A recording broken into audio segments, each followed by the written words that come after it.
બારોટ જિલ્લામાં મધ્યરાત્રિથી અવિરત વરસેલા વરસાદને પગલે બારડોલી નગર અડધું પાણીમાં। વહીવટી તંત્રના પાપે ડીએમનગર, એમએન પાર્ક સહિતના વિસ્તારો પાણીમાં ગરકાવ થવા પામ્યા છે। સ્થાનિકોમાં વહીવટી તંત્ર વિરુદ્ધ ભારોભાર રોષ જોવા મળી રહ્યો છે। દ્રશ્યમાં જોઈ શકો છો કે આ એમએન પાર્ક અને ડીએમનગરના લોકો હાલ કમર સુધી જે પાણી ભરાય છે એની અંદર વિરોધ પ્રદર્શન પણ હાલ અને વહીવટી તંત્ર વિરુદ્ધ જે વિરોધ કરવામાં આવી રહ્યો છે અને રોષ પણ જોવા મળી રહ્યો છે। આ તમે દ્રશ્યમાં જોઈ શકો છો કે આજે કેરસમા પાણી અંદરથી નાના બાળકોને લઈને પણ બહાર આવવાની હાલ નોબત ઊભી થવા પામી છે। ખાસ કરીને જે ગેરકાયદેસર બાંધકામોને ધ્યાનમાં લઈને હાલ આ વહીવટી તંત્રના પાપે આ સ્થાનિકોને હાલાકી ભોગવવાનો વારો આવ્યો છે। આપણી સાથે ફાયર ઓફિસર આર સોનીજી, એમની સાથે વાતો કરીશું। જી સાહેબ, કયા પ્રકારની સ્થિતિ, કઈ રીતની કામગીરી કરવામાં આવશે, શું કહેશો? જી, હાલની પરિસ્થિતિ ચેક કરીને જણાય આવે છે કે અત્યારે થોડુંક કમરના લેવલ જેટલું પાણી છે, પણ ધીમે ધીમે પાણી ઉતરી બી રહ્યું છે। જો પાણી ઉતરે છે, કેટલા લોકોને રેસ્ક્યુ કરવાની નોબત આવેલી સ્થિતિઓ છે, શું કહેશો? જી, હાલ પૂરતો પહેલા ગ્રાઉન્ડ ફ્લોર પર થોડું થોડું પાણી ભરાઈ રહ્યું છે ને લોકો અત્યારે સ્ટેબલ છે।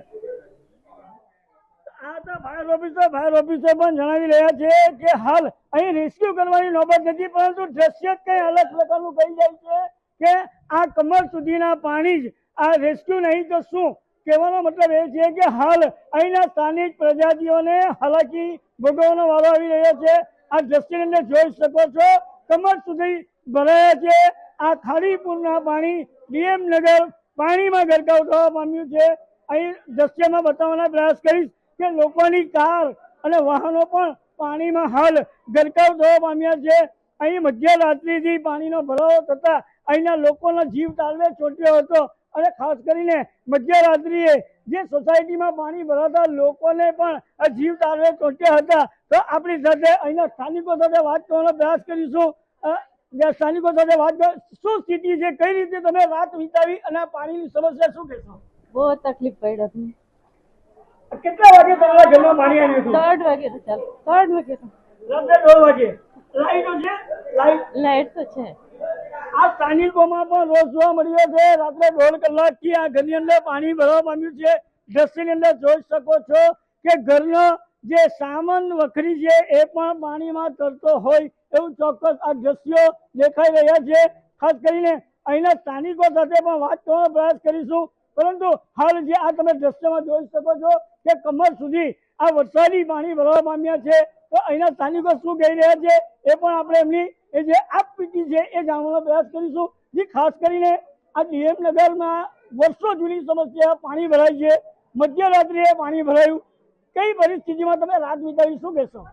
અમે આ પાણી ભરાયું આખી અડધી રાતના અમે 2 વાગ્યાના જાગતા છીએ અને આ પાણી અમારા ઘરોમાં અડધા ઘૂંટણ સુધીના ભરાયા છે। ઘર વખરી લઈને અમે ક્યાં જઈએ, પોયરા હાથે શું રાંધીને ખાઈએ ને આ પાણી એટલા માટે ભરાયા છે કે જે અમારી ખાડી હતી એ ખાડી નગરપાલિકા વાળાએ પૂરી દીધી, ત્યાં સુધી એ લોકોએ કોઈ ધ્યાન નથી આપ્યું। ને બીજું કે એ ખાડી માટે અમે આજે ક્યાં સુધી અરજી કરી છે પણ એ અરજીનું પણ એ લોકો ધ્યાન નથી રાખતા। આજે અમારી એવી હાલત છે કે અમારે પોયરા હાથે ક્યાં જવું? ક્યાં ક્યાં રજૂઆત કરી આજ દિન સુધી તમે? આ નગરપાલિકામાં અરજી કરી છે, કલેક્ટર સુધી પણ અરજી કરી છે ને જ્યાં અમને એવું લાગ્યું છે ત્યાં અમે અરજી આપી જ છે। કોઈ ચૂંટાયેલા કોર્પોરેટરો આપણી સમસ્યાના નિરાકરણ માટે ક્યારેક આવી એવું કઈ ખરું? ના, નથી, કોઈ કોર્પોરેટર આજ સુધી આવ્યા નથી। આ ચોક્કસપણે આ સ્થાનિકોમાં રોષ જોવા મળી રહ્યો છે। સ્થાનિકો કહી રહ્યા છે કે જે ચૂંટાયેલા કોર્પોરેટરો પણ આ પરિસ્થિતિનો તાજ મેળવવા માટે હજ દિન સુધી હજુ આવ્યા નથી।